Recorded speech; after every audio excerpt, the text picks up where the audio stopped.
Today's first reading from the first book of Kings, chapter 19, is one of my all-time favorites and has guided me often in my life. It gives us dramatic example of the power and the majesty of nature where you might expect to find the Lord.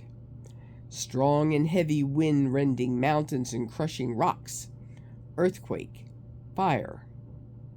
Was the Lord in these? No. Our God of surprises is in a tiny whispering sound. Elijah had been told the Lord will be passing by, and only at the tiny whispering sound, not the mighty forces of nature, did he recognize the passing of the Lord, hide his face in his cloak, and stand at the entrance of the cave. I'm sure I would have been hiding in the cave at that one of those mighty forces of nature, and in fear not even looking for the Lord, much less in a tiny whispering sound. What an invitation.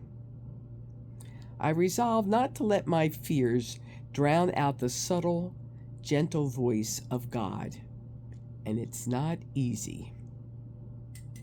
The gospel setting in Matthew 14 is also a familiar one.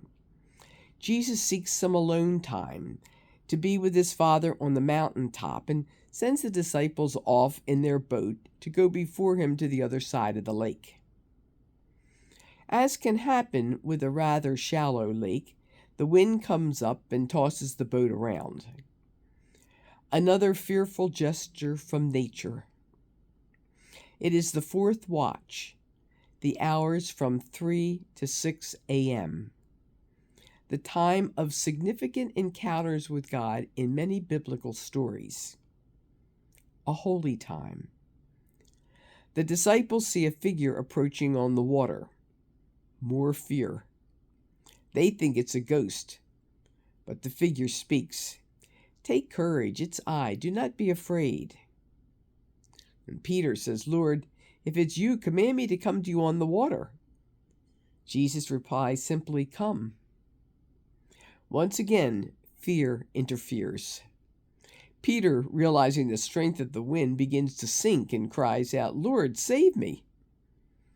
Jesus immediately reaches out and catches Peter, saying, Oh, you of little faith, why did you doubt? I am often awake at 3 o'clock in the morning for no rational reason. What a great time to turn to the Lord in prayer, to listen for that tiny whispering sound, to remember the words of his gospel, and reach for his hand outstretched toward mine. Take courage. It is I. Do not be afraid. Come. O ye of little faith, why did you doubt?